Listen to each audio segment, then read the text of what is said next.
White হাউসের করসপন্ডেন্টের dinner পার্টির আমেজ বদলে গিয়েছিল কয়েক মুহূর্তে। কয়েকটা গুলির শব্দেই থমকে যাচ্ছিল আমেরিকার প্রেসিডেন্টের জীবন। যখন ইরান আর আমেরিকার সম্পর্ক একেবারে তলানিতে এসে ঠেকেছে, ঠিক তখনই ফের মার্কিন প্রেসিডেন্ট ডোনাল্ড ট্রাম্পের ওপর আত্মঘাতী হামলার চেষ্টা করা হলো। কিন্তু প্রশ্ন হচ্ছে, ঠিক কে রয়েছে এই হামলার পিছনে? ইরান নাকি আমেরিকা নিজেই? যেখানে সবথেকে শক্তিশালী সিকিউরিটি রয়েছে, সেখানে কিভাবে গুলি চালাতে সাহস পেল দুষ্কৃতী? তবে কি এবার আমেরিকার ইন্টারনাল সিকিউরিটি ভেঙে পড়ছে ধীরে ধীরে?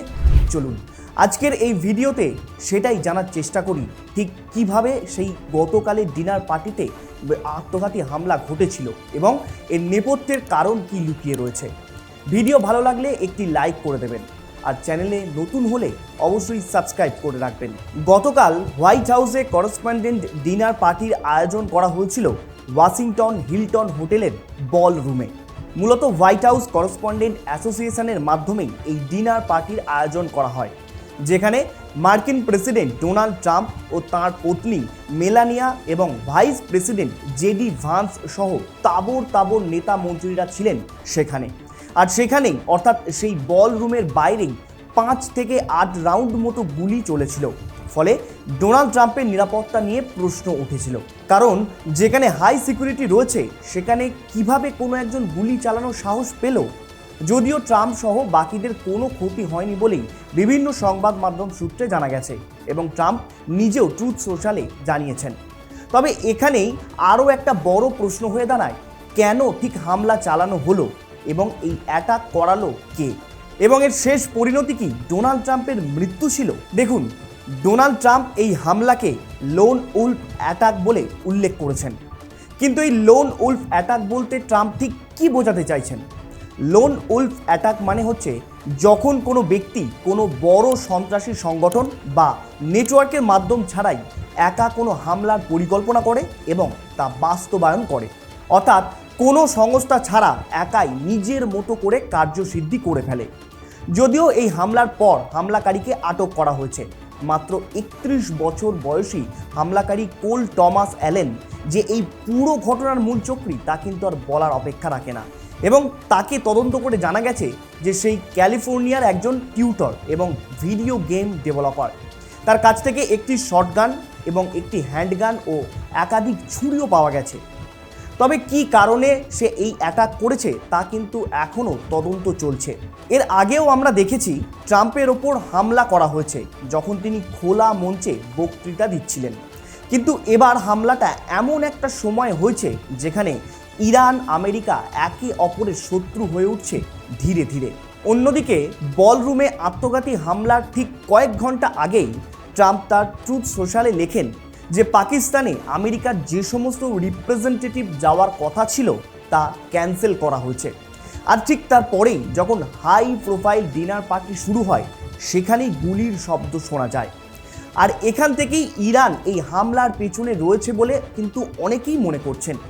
তবে ট্রাম্প এ বিষয়ে স্পষ্ট জানিয়ে দিয়েছে যে ইরান নেই এর পিছনে, যেমনটা আমি আগেই বললাম আপনাদের। তবে এই হামলার ফলে যদি ট্রাম্প মারা যেতেন, সেক্ষেত্রে কি ইরান ছাড় পেয়ে যেত খুব সহজে? একদমই না, ইরান কিছুতেই ছাড় পেত না। কারণ ট্রাম্প আগেই তাদের দেশের মিলিটারিকে পাওয়ার দিয়ে রেখেছে। যদি তার কিছু হয়ে যায় কোনো কারণবশত, তাহলে ইরানকে একেবারে ধ্বংস করে দেবে। অর্থাৎ ইরানের ওপর যে নিউক্লিয়ার অ্যাটাক হতে পারত, সেটা কিন্তু বলার আর অপেক্ষা রাখে না।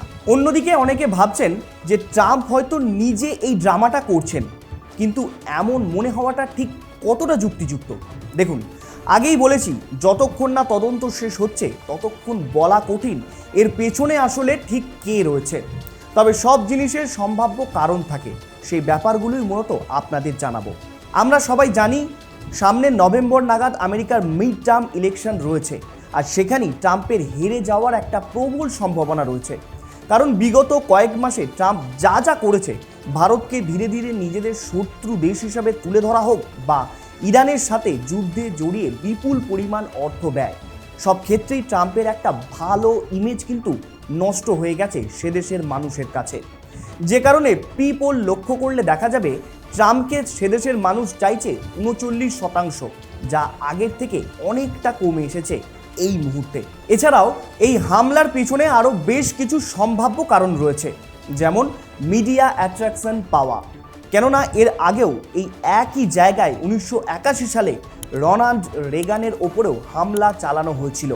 তখন হামলাকারী জন হিংকলে জুনিয়র ভেবেছিল প্রেসিডেন্টকে হত্যা করতে পারলে তার কথাও সবাই জানতে পারবে। যদিও সে মেন্টালি ডিসঅর্ডার ছিল, তাই সে আদালতে ছাড়া পেয়েছিল। তবে এক্ষেত্রে হামলাকারী কোল টমাস অ্যালেন মেন্টালি ডিসঅর্ডার কিনা তাও কিন্তু খতিয়ে দেখা হচ্ছে এই মুহূর্তে। কিন্তু হোয়াইট হাউসের মতো হাই সিকিউরিটি জোনে গুলি চলা মানে একটা ইন্টারনাল সিকিউরিটি ফল্ট, যেটা যে কোনো দেশ তার ফায়দা লুটে নিতে পারে যে কোনো সময়। কারণ বর্তমান সময়ে ট্রাম্পের এখন শত্রুর সংখ্যা নেহাত কম নেই। আপনার কি মনে হয় ট্রাম্পের ওপর আত্মঘাতী হামলার ছক ঠিক কিসের ইঙ্গিত? মতামত জানান কমেন্ট করে।